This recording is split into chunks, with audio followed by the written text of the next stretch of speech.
Hello everyone, welcome back. Today we're going to be doing some one-handed shooting. We're going to talk about some techniques that I use, and we're going to be doing it with this 40 cal. I got a 40 cal here. It's from Spear. I don't know how I ended up with Spear ammo, but I got Spear 40 cal.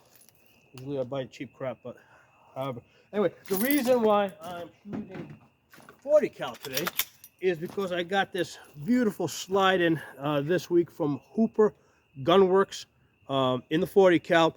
The reason why I got this is because, hey, I got this Glock, factory Glock, 40 caliber here, Glock 22, and I don't shoot it much. The reason why I don't shoot it so much is because I've built so many uh, personally manufactured firearms that have all these beautiful slides on them. They all got optics, and I'd rather shoot those. Okay, so that's why I really hadn't been shooting the 40 cal. I had that made an aftermarket in 40 cal because I had heard some reports that the frames on the aftermarket frames did occasionally sometimes crack. So and then I got the idea, hey, let me get a slide that will go on my factory Glock 22. So I got this one here from Hooper Gunworks. It's called Lightning Cuts. It's got some beautiful cuts here. I did get a stainless steel barrel that's I believe it's being delivered today, but I may actually stay with the black because it's really different than anything I have. So anyway, so we're going to be shooting this one hand. So the nice thing is, since I got this beautiful slide, all of a sudden I want to shoot 40 cal. So optics make a difference. I really don't like shooting iron sights that much. I mean, I do know how to shoot them. I shoot them well, but I like shooting optics a lot better. And I've seen that a lot with a lot of the people that I train, especially women. Right? I noticed that when I started putting women on ARs with optics, they really liked shooting them. They didn't like shooting the pistols so much with iron sights. Then later on, when I started putting optics on pistols, all of a sudden it equalized out. They now like shooting the pistols with the optics just as much as the ARs with the optics. So it's not just me; it's other people too. So the thing with shooting one-handed, right? Obviously, you got to get high in the gun, right? No gap here, but that's standard, right? You can't have any. Most of you guys are gonna know that. You gotta get as high as possible on the gun. Now, normally when we're shooting one-handed, right, we're trying to close this gap over here, right? Because the gun is trying to come out of the weakest part of your grip, and the weakest part is obviously going to be this opening here. So normally when we're shooting, we take this meaty part right here and we plug that hole. We put there's a couple of different techniques out there, but I put my thumb up on the frame here to kind of stabilize the gun even more, lean forward into the gun. A lot of people refer to this as gas pedaling the gun, right? And I push into it, and you want to hold the gun as tight as possible. Now, when you're shooting the gun one-handed, okay, what's going to happen is the gun is going to naturally want to come out of this opening, so it's going to want to kick that way. So what I'm going to do is when I put my finger on the trigger, right, what I do is I make a conscious effort to pull my trigger finger more to the right, right? So I'm pulling a little bit more to the right as I'm squeezing it.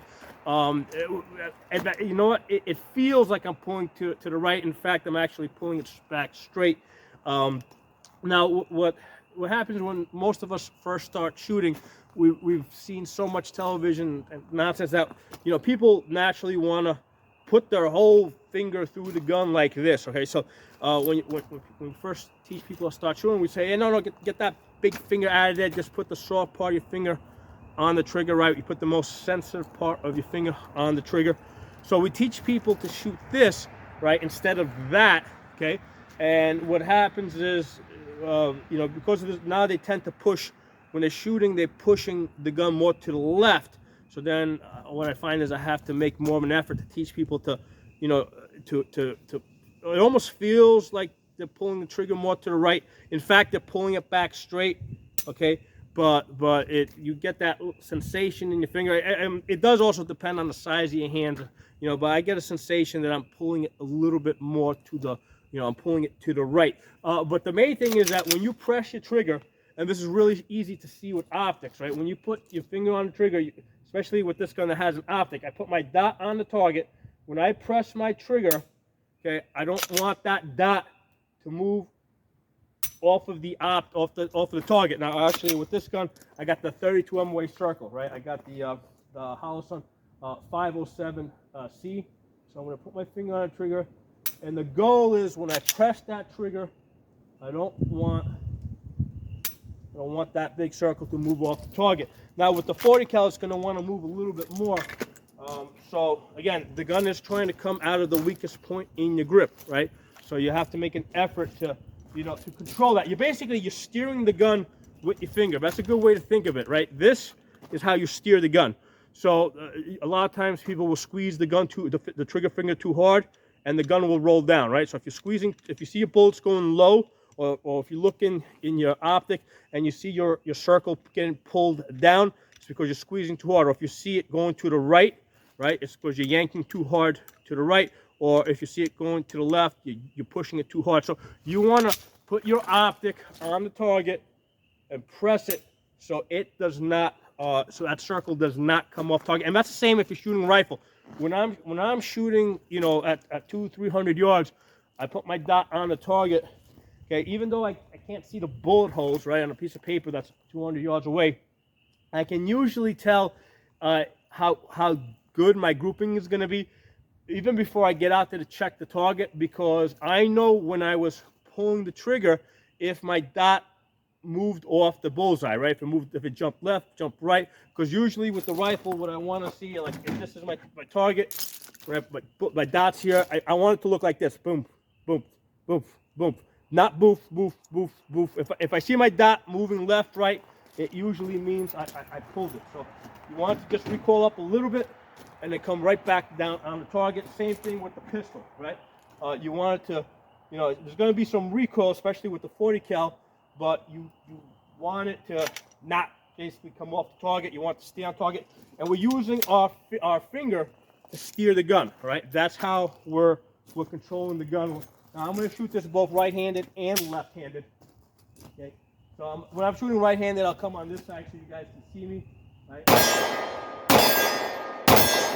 Shooting at about 50 feet there. I'm going to go left, and this is the real test. Okay, the real test is shooting in your offhand, one-handed. Okay.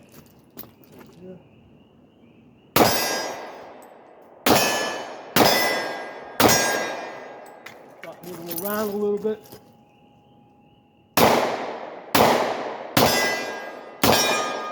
So I got 2 misses there, and I almost knew that I was going to miss before the bullet even got there, because I saw that my circle jumped to the right. Okay, so you can call your shots almost, right? You can know if you're going to hit before you even get the ding, before you even see the target impact. The nice thing about the steel is that you see it move, and you also hear the sound.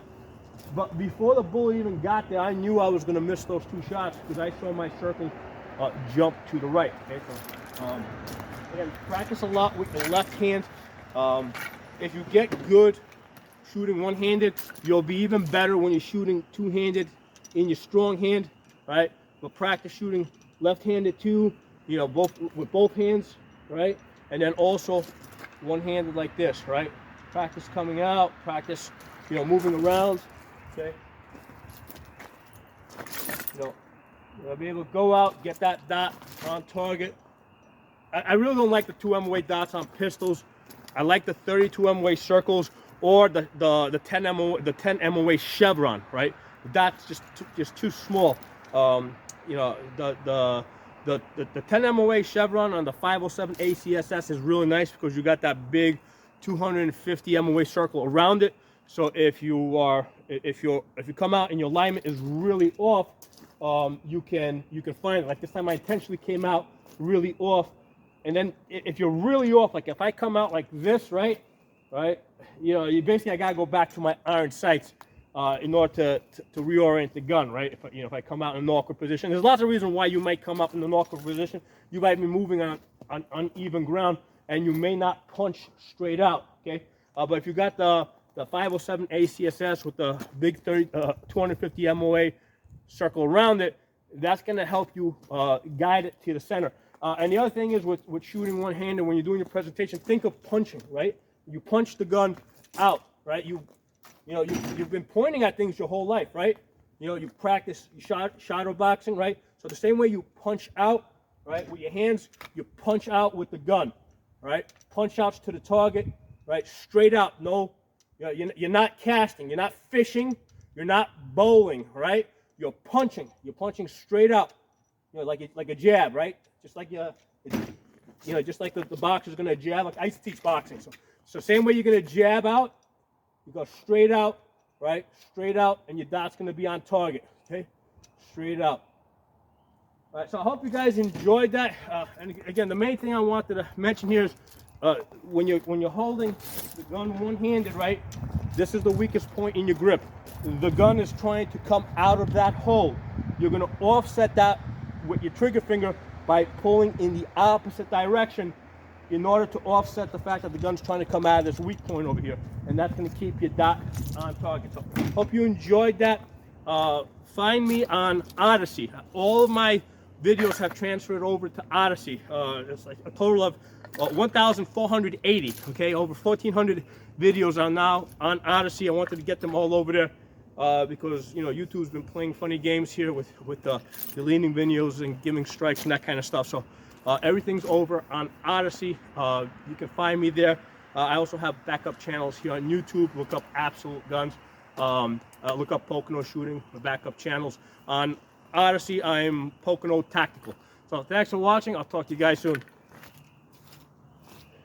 And here I'm Safa. TSAFA is my main YouTube channel. Hey everyone, something I wanted to add. I was reviewing the video from before.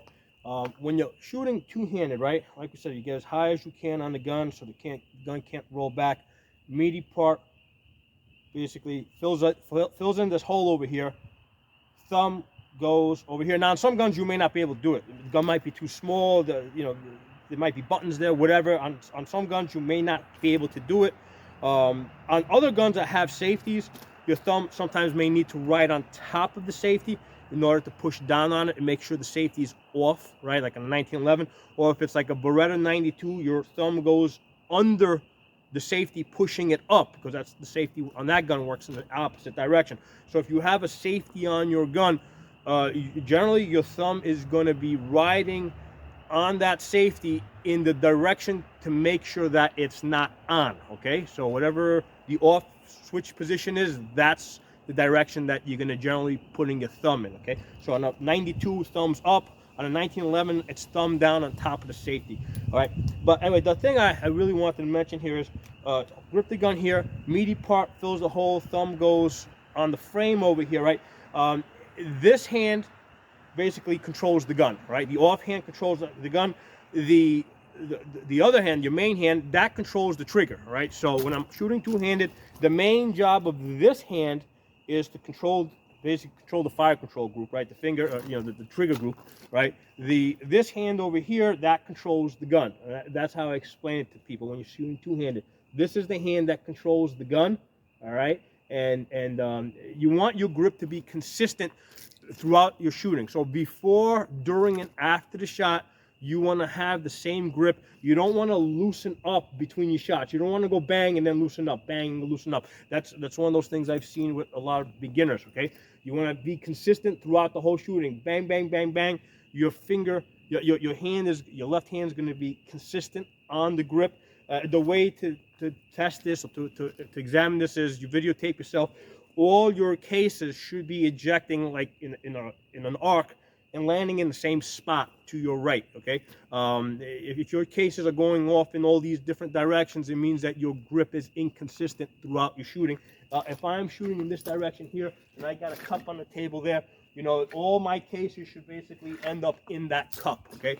If I'm, in fact, holding the gun consistently through every shot.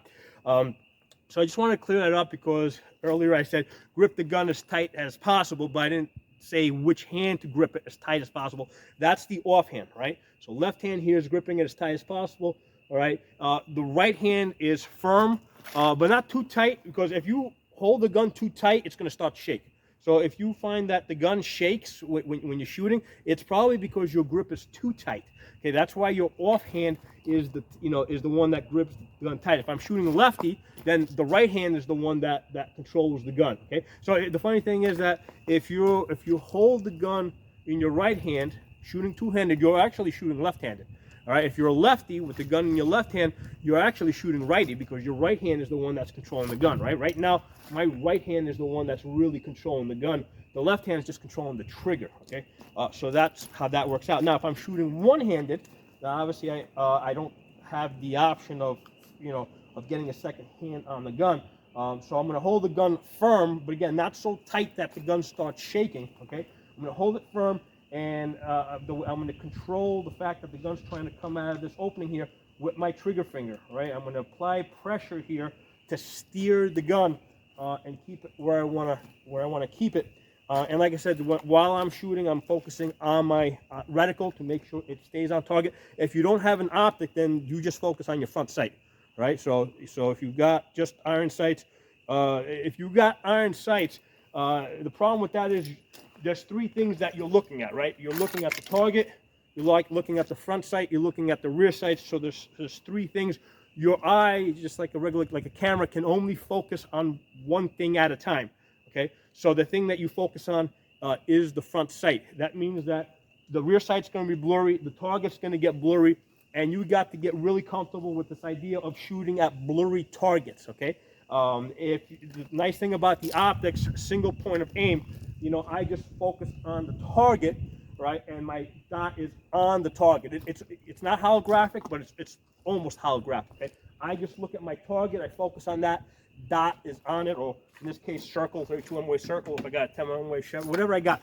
So I just look at the target, and the dot is on it, single point of aim. If you've got only iron sights, then you focus on your front sight and get comfortable with the idea that you're shooting at a blurry target. That's actually very, in a self-defense type of situation, it's really hard to, you can practice a lot. You can get really good at shooting, focusing on your front sight. But if, that target over there is not trying to kill you, when that target is a real threat to you, it's very hard to basically bring your focus back from the thing that's trying to kill you to your front sight. That's almost unnatural. So the natural thing for you to do is to basically look at the thing that's scaring you, okay? So that's why I think optics are so great on guns, because it allows you to aim the way your body naturally wants to aim, which is basically to look at the thing at the distance that you're trying to shoot at. So, yeah, thanks for watching. I'll talk to you all soon.